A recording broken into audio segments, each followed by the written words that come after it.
Hello everyone. Today we'll continue with our chapter The Address, class 11, CBSE English.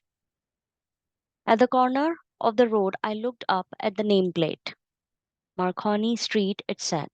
I had been at number 46. The address was correct, but now I didn't want to remember it anymore. अब यहाँ पे जैसे कि अपने अपने आप जब इसने सारी चीजें एनालाइज कर ली थी वहां पर जिस मिसेस डॉल्डिंग जो थी जिनके बारे में बातचीत की गई थी इसकी मदर के द्वारा, ठीक है। और फिर ये वापस से उनके घर जाती है। पहले तो वो मना कर देती है कि नहीं, मैं नहीं जानती आपको, पहचानने से इनकार कर देती है। जब ये दोबारा उनके घर जाती है, मार्कोनी स्ट्रीट नंबर 46, तो उनकी बेटी जो है मिलती है मिसेस डॉल्डिंग की, और फिर उससे ये बातचीत करती है और अपनी घर की चीजें देखती है, उसके घर में सजी हुई हैं और बहुत ही गलत तरीके से अरेंज्ड है और अच्छी नहीं लग रही है। और उस लड़की को पता भी नहीं है कि उसके घर में जो भी सामान है वो चोरी का है, ठीक है। और इवन कटलरी जो है वो चांदी की है जिसमें वो यूज कर रही है। तो वो सारी चीजें एनालाइज करने के बाद में, ऑब्जर्व करने के बाद में, ये बहुत ज्यादा अपसेट हो जाती है और वहां से अपने आप निकल जाती है बाहर की तरफ।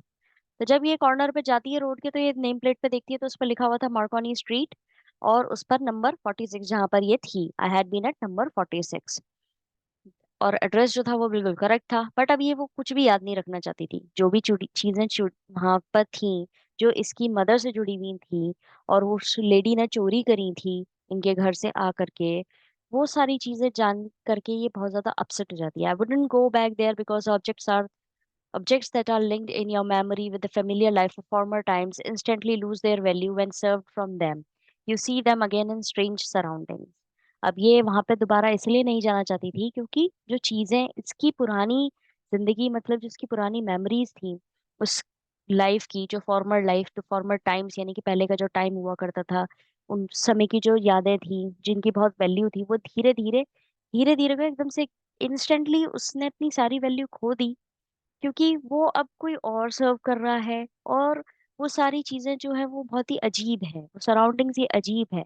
अब अगर इसको आप अपनी तरीके से देखें, समझें, कि अगर आपकी यादें, आपके बचपन के खिलौने हुए, आपकी चीजें हुई जो आपने जिनसे आपने खेला है, और फिर एकदम से आप कुछ सालों बाद आपको पता पड़े कि वो चीजें अब आपके उसमें नहीं है, आपको कहीं और शिफ्ट होना पड़ा है, और आप वहीं सामान छोड़ करके, दवाई नहीं, आपके घर से सामान कोई और चोरी करके लेके जा चुका है, और आपकी मदर आपको बोल रही कि भाई तुम वहां जाकर, मतलब सारा सामान जो है मिसेस डॉल्डिंग के घर पे है, और इस तरह से रहा है, वो आती थी मुझसे मिलने के लिए, और मतलब वो ये चोरी कर रही है, लेकिन वो कम्प्लीटली डिनाई कर रही है इस चीज को कि वो कितना मुश्किल रहा होगा उनके लिए यहाँ से सामान लेके जाना, जबकि सबको पता है कि वो चोरी करके जा रही है।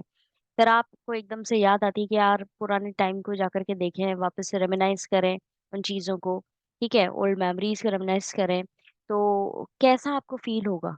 हाँ, जाएंगे आप और आप देखेंगे कि आप ही की चीजों से कोई और आपको सर्व कर रहा है, या उन्हीं चीजों में आपको कोई और बच्चा खेल रहा है, ये चीजें तरीके से नहीं रखी हुई है, तो आपको बहुत इरिटेशन फील होगी। तो वही फीलिंग इसकी भी थी।